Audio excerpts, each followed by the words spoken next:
Bonjour.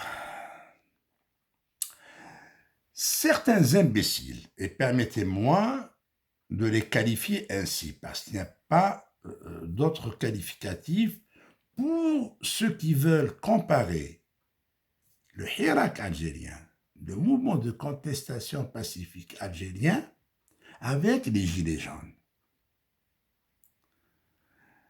Ils sont nombreux à m'écrire pour me dire pourquoi les autorités françaises permettent-elles aux Algériens de manifester contre le régime algérien en France et elle interdit aux Gilets jaunes de manifester. Alors voilà pourquoi je les qualifie d'imbéciles, d'ignorants, d'ignards. Parce que, à l'ère de la parabole et de l'Internet, il suffit d'un simple clic et on a devant son écran n'importe quelle chaîne de télévision française. BFM TV, CNews, TF1, Antenne 2, on peut voir n'importe quelle chaîne.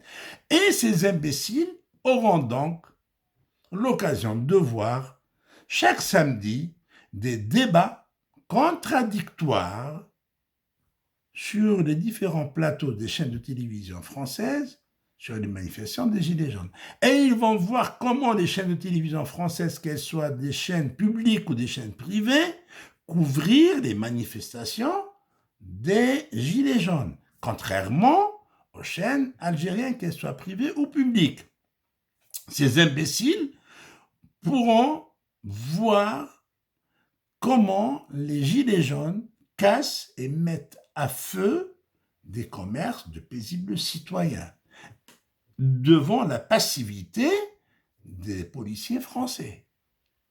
C'est-à-dire qu'il n'y a jamais eu d'interdiction de manifester, ils sortent. Tout au plus, les forces de l'ordre sont là pour les empêcher de faire la casse, et eux, ils le disent. Ils disent, nous sommes là pour faire de la casse. Ils le disent. Dès le premier jour, dès les premières manifestations, ils ont dit, nous faisons entendre notre voix par la casse. Si on ne casse pas, on ne va pas nous entendre. C'est leur devise. Contrairement au Hirak, au mouvement de la contestation pacifique en Algérie. Les Algériens, quand ils sortent dans Paris, ils ne cassent rien. Ils ne cassent rien. Même si personnellement, et je l'ai dit, moi je suis contre ces manifestations sur la place de la République. Je les voudrais devant l'ambassade d'Algérie, devant les consulats d'Algérie, pour qu'on ne vienne pas embêter le paisible citoyen français le samedi ou le dimanche, quand il vient prendre son café sur une terrasse de la place de la République, d'un bar de la place de la République. Bien, il faudrait qu'on aille devant nos représentations pour montrer aux gens que nous manifestons contre le régime d'Alger. Mais toujours est-il que ce soit à Stalingrad, à Place de la République ou devant l'ambassade d'Algérie, les autorités françaises, quand elles donnent une autorisation, c'est qu'elles respectent la vie démocratique en France. Elle ne peut pas refuser. Tout comme elle ne refuse pas aux Gilets jaunes de manifester, mais seulement ils font face, et beaucoup de citoyens français sont contre ces Gilets jaunes, parce que ces Gilets jaunes, tout le respect que je leur dois, de toute façon, ce sont des Français dans leur pays, ils font ce qu'ils font, je n'ai pas à être pour ou contre. Seulement, je dis ce qu'il en est, c'est que ces gens cassent l'avenue des Champs-Élysées, l'une des plus belles, pour ne pas dire la plus belle avenue du monde. Quand on la voit balafrer au lendemain de chaque manifestation, on la voit complètement saccagée, tous les commerces, des belles vitres remplacées par des panneaux en bois. Vraiment, c'est comme si un cyclone était passé par là. Ça fait mal au cœur. Et puis, ces pauvres commerçants qui voient leur commerce carrément à l'arrêt pour plusieurs jours, le temps de remettre des choses en place, il faut se mettre à leur place, et malgré cela, les Gilets jaunes viennent manifester chaque samedi. Et personne ne les empêche. Et quand il y a des arrestations, on voit des arrestations d'une centaine de personnes pour quelques heures. Tout le monde est relâché et finalement, on n'a que 2 ou 3 personnes qui sont déférées devant le parquet. Il faut vraiment qu'il y ait des preuves avec les caméras installées, etc., pour qu'on puisse les maintenir en garde à vue ou les déférer devant le parquet.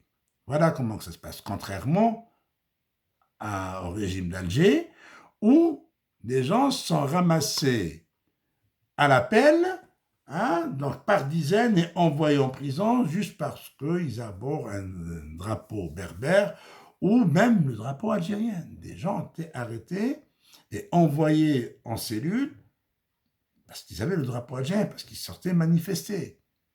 Donc il n'y a pas de comparaison à faire entre un pays où il y a une vie démocratique et un pays où un régime impopulaire, illégitime, désigné par une junte militaire qui ne lésine pas sur les moyens pour réprimer le peuple algérien, lui confisquer sa liberté, alors là, il n'y a pas de comparaison à faire.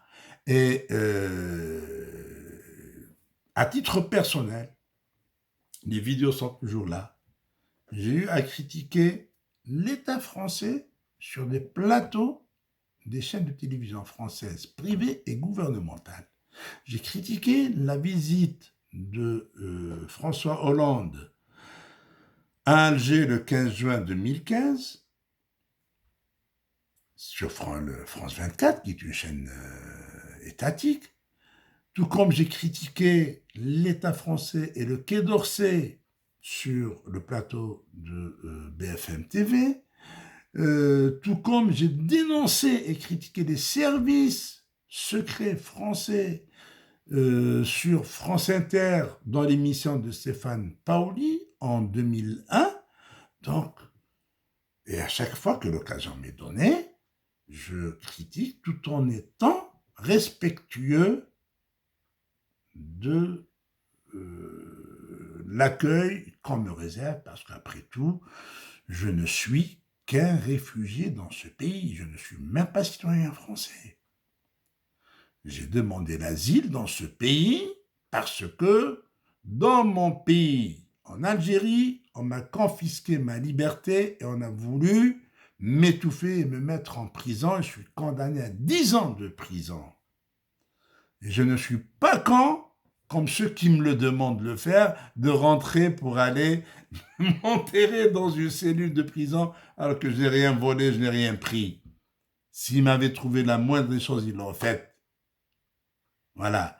Donc, à ces imbéciles, et je le dis bien haut et fort, ce sont des imbéciles qui veulent comparer une révolution partie du fin fond de l'Algérie, de Khenchla, de Khrata, d'Alger, de Tbessa, de Bourj Bariris, qui était à un certain temps capitale de Hirak, de Ain Temoshen, de Mousradm, de Tin Zawatin, du fin fond du désert algérien, du Sahara.